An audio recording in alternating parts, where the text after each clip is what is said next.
Recently, a lot of people have been asking me how I organize my time in order to make sure that I finish everything that I have set before me throughout the day. This wasn't always the case with me. I used to waste my time a lot when I was in high school, and I would basically procrastinate on the work that I had to get done because I wasn't creating a proper, efficient schedule that worked for me and that I was actually able to stick to. So in this video, we're going to be focusing on how you can ensure that your schedule for the semester, with all the tasks that you have set before you for school, extracurriculars, research if you're in school and you want to get into medical school, and your personal life, as well as anything else you want to do, is organized and set properly before you, where you essentially optimize yourself to finish it very efficiently and you ensure that you get all of it done. When I was actually in university, I started setting up a schedule for myself that I knew I would be able to stick to. And that was by using a couple cool tactics here and there that actually ended up working for me. I actually used to get home kind of late, like maybe 8 or 9 p.m. when I was in university. I had this whole apartment with my friends. We were like 5 guys in an apartment.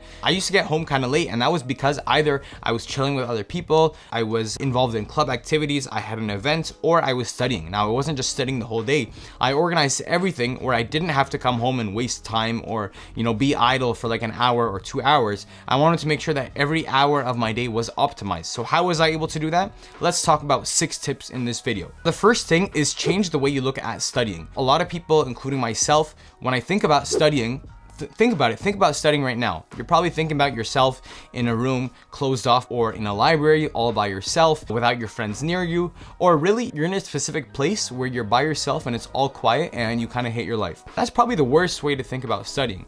You have to change the way that you think about studying.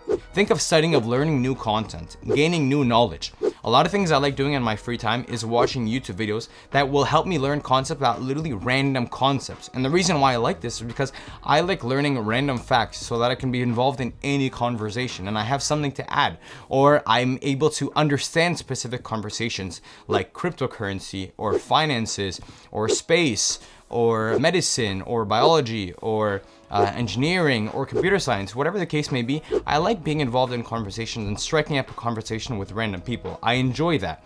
And think of studying like that. You're learning new content that you wouldn't have learned before. Yes, you could be in an environment that sucks, and that actually brings me to my next point, and that you need to be studying in the right environment. Now, myself personally, I love technology. So in order to make sure that I study properly, I was like, why don't I incorporate technology in all of my studies? That way, every time I study, I'm doing something that I like while also doing something I don't like very much.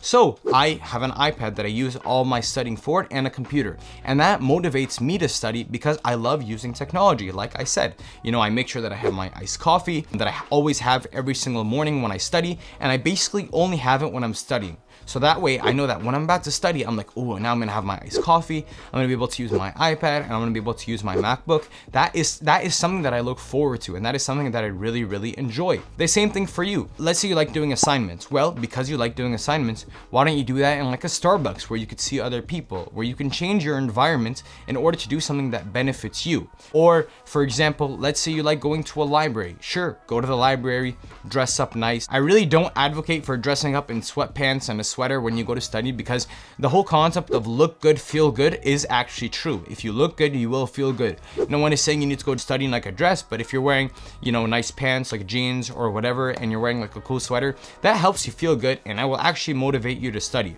My number one recommendation is change your environment as many times as you can to help benefit you for studying. Another thing I want to add to that is, if you like writing things down, let's say you don't like using an online computer or iPads or whatever, then maybe buying a bunch of different highlighters or pens might be beneficial to you. Yeah, it might cost you an extra $5, $10, $15, but in the general scope of it, this money doesn't really matter, because at the end of the day, you're going to be enjoying your time studying by using all of these different highlighters and pens and everything. Some of my friends, when I was in undergrad, did use this method. 2 of my friends I could just think about on top of my head had like 400 different highlighters and pens while we were in class, and I was like, what the heck? And literally all I had was my iPad. Literally, that's it, my iPad. And I enjoyed that while they also enjoyed their own setup. Now, the next thing is make sure that you don't do anything for more than 1 hour. Now, you might be asking yourself, Michael, why is this the case? If I do this, I might not get all my work done. True, but no one is saying that you can't do it multiple times throughout the day. So maybe if you want to study for an exam and you want to study 3 hours for that day, split it up throughout the day. And the reason why I'm saying this is because, particularly with us, we usually will lose our attention over a long period of time. Considering that there is TikTok nowadays, Instagram Reels, YouTube Shorts, this decreases the amount of time we're able to focus on a specific topic. So use that to our advantage. Since we know that, make sure that you're not spending over an hour of time studying one particular thing, because your ability to learn new information decreases over the amount of time that you are not taking a break, basically. And this is actually good because now you can actually take breaks between those. But the second reason why I'm saying only do it for 1 hour is because if you tell yourself you only have 1 hour to learn a specific concept, then you're gonna have to do it right on the spot. However, if you tell yourself you have 4 or 5 hours, you might loaf, you might procrastinate, you might chill on your phone for a bit because you have so much amount of time. But if you create those constraints, you create those barriers for completing your task before you, then you have a higher chance of actually getting it done quicker, even though you could have given yourself 4 or 5 hours for that specific task set before you. Now, the next thing is I don't recommend time blocking at all. Create a general idea of what you want to get done because you are never going to stick to a time block schedule. Some of my friends will do it where it's like 6 to 7 workout, 7 to 8 study this, 8 to 9 like finish this assignment. The thing I don't like about that is that if life gets in the way where you waste 10 minutes here, 15 minutes there, or something ends up happening, you end up falling off your whole schedule and everything gets ruined. So you end up falling behind on everything and then you feel so guilty. That doesn't really work for me. What I would recommend more is like, I have 3 tasks that I want to finish today. Let's say I want to finish an organic chemistry assignment. I also want to study for a biology exam, while I also have, I don't know, stats homework. So those are 3 things that I want to do. And let's say I have roughly 6 hours to work on them. Okay, I'll be like, for this hour, I'll study for the biology exam. I'm not going to say how much I'm going to study. I'm just going to say, I'm roughly going to study for it. And then after that, I'll do the assignment again for another hour. And then after that, I'll do my stats homework for the hour after that. If I finish everything, I finish everything. If I don't finish everything, I don't finish everything. But if I tell myself in the first hour where I'm studying for biology, I need to do lectures 1 to 4. And if I don't finish lectures 1 to 4, then I'm falling behind because after I was going to do lectures 4 to 8, that doesn't really work out. Just give yourself a general idea of what you want to get done. That way, if you fall behind, it's not as upsetting to you. Now, the next thing kind of relates to the time blocking, in that you need to create goals for what you want to get done throughout the day. Don't just wake up and be like, hey, okay, I'm going to study today. No, that doesn't really work out. You need to create either a mental plan or a written down plan of everything you want to get completed on that specific day. What I like doing is the night before, I have like things that I have to get done. I'll either make a to-do list on my reminders or on notes if I have like a lot of things I really need to get done. Or in my head, I'll be like, okay, I need to finish, I need to go to the dry cleaners. I also have a club event. I also need to create a schedule for some group or whatever. And I also have to study for this exam. Okay, so now I know the next day, these are the general things I need to get done. And then once the next day comes, I can figure out exactly where I'm gonna incorporate it in the day. However, if I wake up and I go to the library and then I sit down and then I figure it out, I'm not really priming my mind to get ready to study or to be in that zone.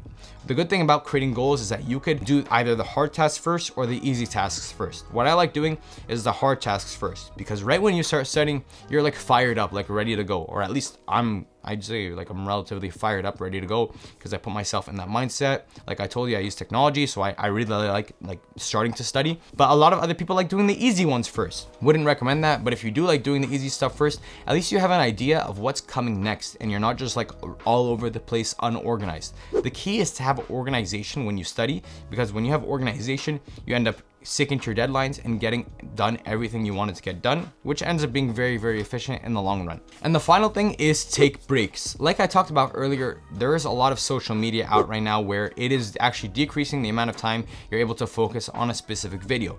Think about it. You're probably watching this YouTube video right now. Maybe you watched it on 2x speed. Maybe you just skipped to the points that you wanted to watch. But that's because, in no offense, like I'm the same as well, the whole video is not useful to you. Some things you probably already know about, like creating goals or maybe taking breaks or setting up your environment, whatever the case may be.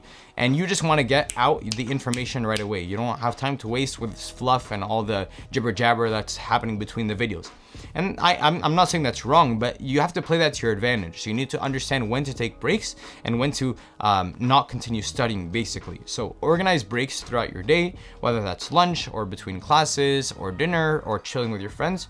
Try to organize breaks throughout your day so you're not just like sitting in a room all day studying nonstop and you end up being very, very inefficient in the long run. And that's essentially the summary of this video. They're not crazy tips, but they are very useful tips. And I think if you incorporate all of these tips, you can create a perfect schedule for yourself, because everyone's schedule will be different. If you guys have any questions relating to this video or past videos, or want me to make any future videos, definitely let me know down below in the comments. Don't forget to subscribe and like.